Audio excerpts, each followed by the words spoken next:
Hello friends, आज फिर से मेरे वीडियो में आपका स्वागत है।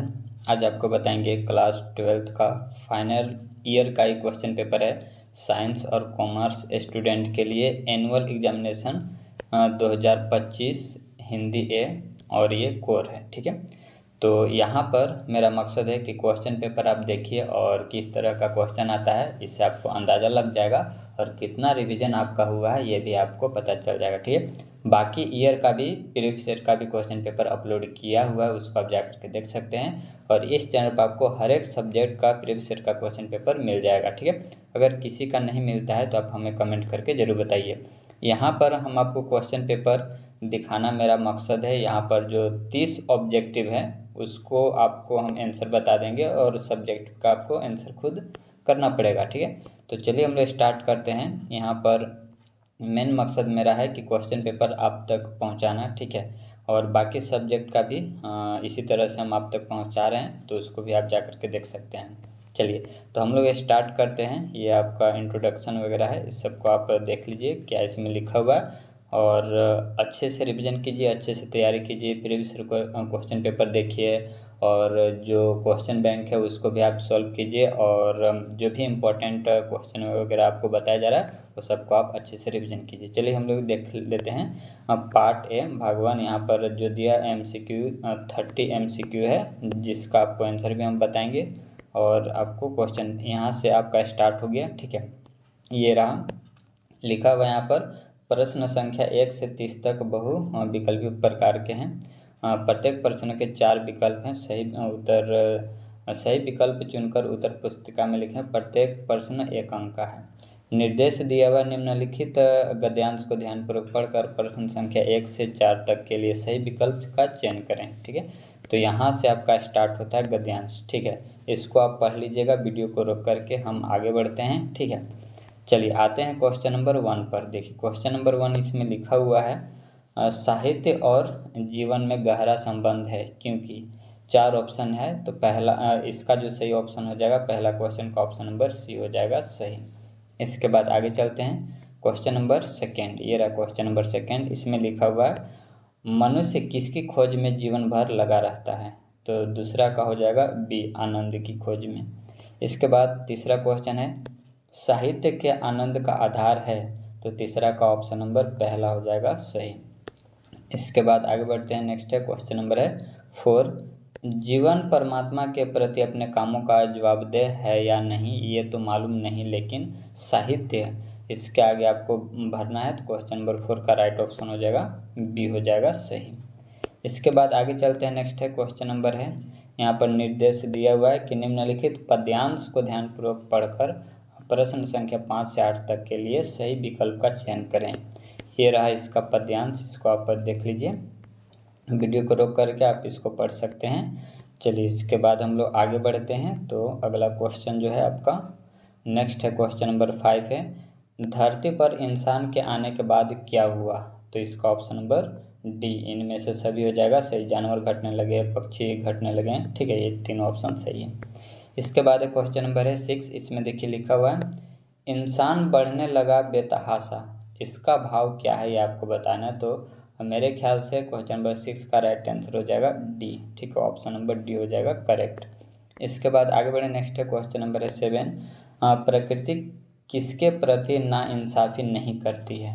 ठीक है, तो 7 का भी ऑप्शन नंबर डी हो जाएगा सही। प्रकृति इन सभी के प्रति नाइंसाफ़ी नहीं करती है। ठीक है, चलिए इसके बाद आगे बढ़े। नेक्स्ट है क्वेश्चन नंबर है 8। इसमें लिखा हुआ कविता के अंत में क्या व्यंग किया गया है। तो क्वेश्चन नंबर 8 का जो राइट ऑप्शन होगा वह है ऑप्शन नंबर सी, हो जाएगा सही। चलिए इसके बाद आगे बढ़ते हैं। नेक्स्ट है क्वेश्चन नंबर है 9। इसमें देखिए लिखा हुआ प्राप्त संदेश में निहित अर्थ को समझने की कोशिश है, इसका क्या मतलब है। तो इसका राइट आंसर हो जाएगा डिकोडिंग, इसका मतलब होता है डिकोड करना। ठीक है, इसके बाद नेक्स्ट है संचार प्रक्रिया में आई बाधाओं को क्या कहते हैं। तो क्वेश्चन नंबर 10 का ऑप्शन नंबर पहला हो जाएगा संचार प्रक्रिया में अगर बाधा आ रहा है तो वो शोर होता है। ठीक है, चलिए आगे बढ़ते हैं। नेक्स्ट है क्वेश्चन नंबर है 11। पुस्तक समीक्षा करने वाला क्या कहलाता है। तो 11 का ऑप्शन नंबर सी हो जाएगा सही, समीक्षक। इसके बाद है 12। अधिसूचना का अंग्रेजी अनुवाद है। अधिसूचना का अंग्रेजी अनुवाद क्या है? तो नोटिफिकेशन, ऑप्शन नंबर डी हो जाएगा सही। इसके बाद क्वेश्चन नंबर 13 है, इसमें लिखा हुआ निम्न में से कौन समाचार का तत्व नहीं है? तो 13 का ऑप्शन नंबर बी हो जाएगा सही। इसके बाद नेक्स्ट है क्वेश्चन नंबर 14, संपादन के सिद्धांत निम्न में से कौन नहीं है? तो 14 का ऑप्शन नंबर सी हो जाएगा सही। इसके बाद क्वेश्चन नंबर है 15 में देखिए लिखा हुआ एक अच्छे फीचर के लिए क्या आवश्यक है? तो 15 का ऑप्शन नंबर डी हो जाएगा सही, इनमें से सभी। इसके बाद देख लीजिए लिखा हुआ निर्देश, निम्नलिखित पद्यांश को ध्यानपूर्वक पढ़कर प्रश्न संख्या 16 से 19 तक के लिए सही विकल्प का चयन करें।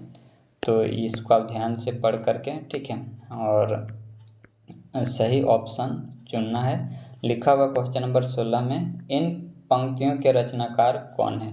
तो ऑप्शन नंबर इसका 16 का बी हो जाएगा सही। इसके बाद अगला क्वेश्चन है 17, इसमें लिखा हुआ शीतल वाणी में आग के लिए फिरता हूँ, मैं कौन सा अलंकार है? मैं कौन सा अलंकार है? ठीक है, चलिए, तो इसके बाद इसका जो क्वेश्चन नंबर 17 का राइट आंसर है वो है सी हो जाएगा सही। इसके बाद नेक्स्ट है प्रसाद शब्द का क्या अर्थ है? तो इसका मतलब होता है महल। ठीक है, चलिए इसके बाद आगे बढ़े। नेक्स्ट क्वेश्चन नंबर है 19 में लिखा हुआ इस काव्यांश का शीर्षक क्या है? तो मेरे अनुसार, ठीक है, ऑप्शन नंबर डी आत्मसम्मान। इसके बाद है 20 है, इसमें लिखा हुआ है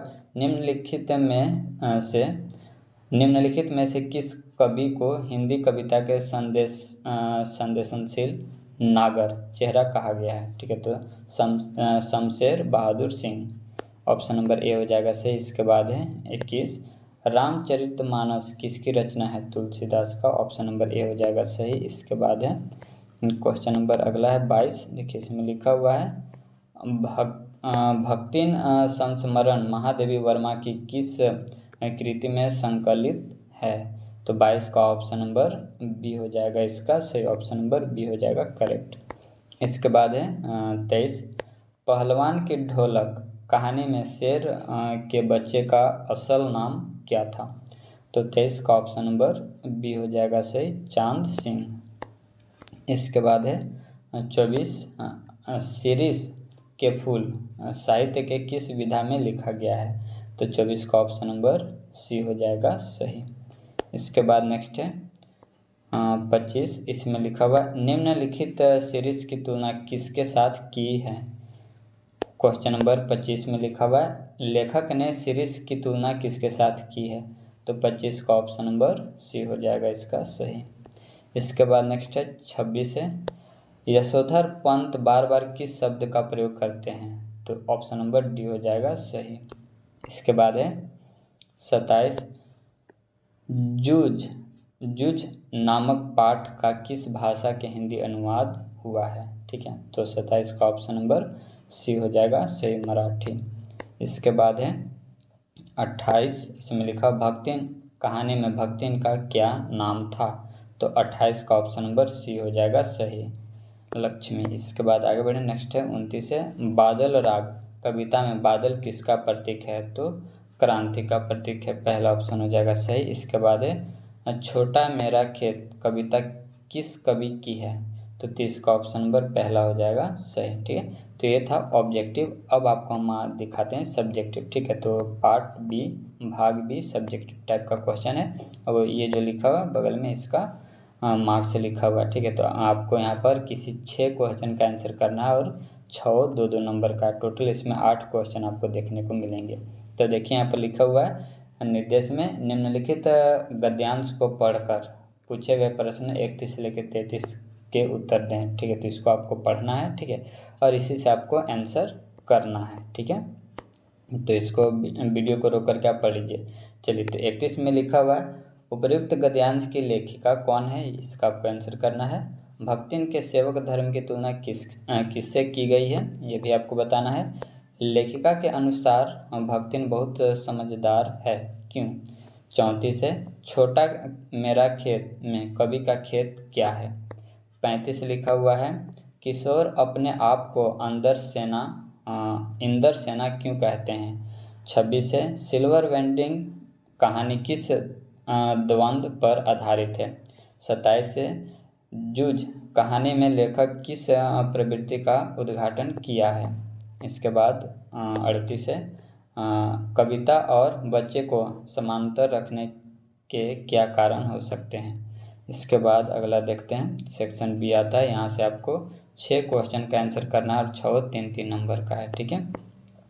चलिए, और 150 शब्द में आपको इसको आंसर करना है। देखिए इसमें लिखा हुआ 39, अस्थिर सुख पर दुख की छाया, पंक्ति में दुख की छाया किसे कहा जाता है और क्यों। इसके बाद 40 है, हम समर्थ शक्तिवान और हम एक दुर्लभ को लाएंगे, पंक्ति के माध्यम से कवि ने क्या व्यंग किया है। इसके बाद 41 है, देखिए इसमें लिखा हुआ है, भक्तिन के आ जाने से महादेवी अधिक देहाती कैसे हो गई।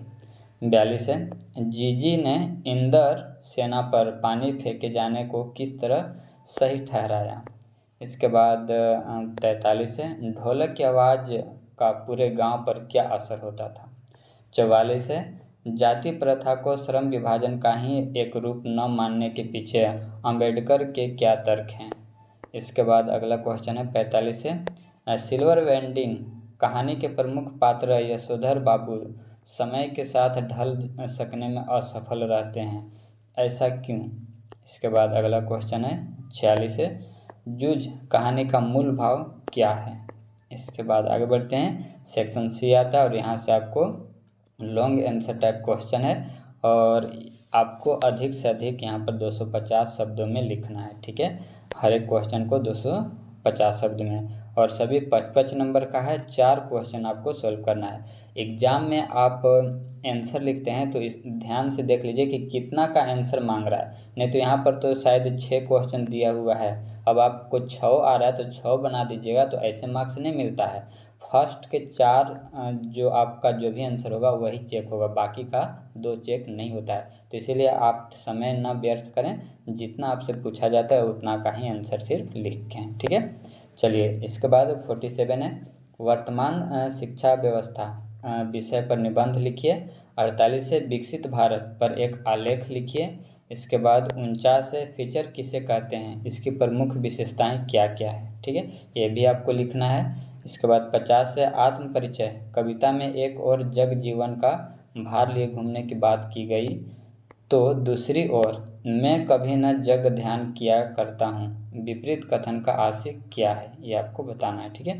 इसके बाद है 51 क्वेश्चन नंबर देख लीजिए। इसमें लिखा हुआ है, पहलवान की ढोलक कहानी के किस किस मोड़ पर लुटन के जीवन में क्या क्या परिवर्तन आए। इसके बाद ये रहा 52 और लास्ट क्वेश्चन है, द्विवेदी जी ने सीरीज के माध्यम से कोलाहल व संघर्ष से भरी जीवन स्थितियों में अविचलन रहकर जिजीविषु बने रहने की सीख दी, स्पष्ट करें, ठीक है। तो ये रहा लास्ट क्वेश्चन, ठीक है। उम्मीद है दोस्तों कि वीडियो आपको पसंद आया होगा, तो लाइक और कमेंट जरूर करें और इसी तरह से चैनल पर बने रहें, क्योंकि इसके आगे भी हम आपको इम्पॉर्टेंट वीडियो, इम्पॉर्टेंट जानकारी वगैरह हम बताते रहेंगे, ठीक है। और जो भी इससे जुड़ी ऑब्जेक्टिव क्वेश्चन हो या फिर सब्जेक्टिव क्वेश्चन इम्पॉर्टेंट, वो आप कमेंट कीजिएगा, हम जल्द ही आप तक पहुंचाने का प्रयास करेंगे, ठीक है। तो मिलते हैं हम लोग अगले वीडियो में।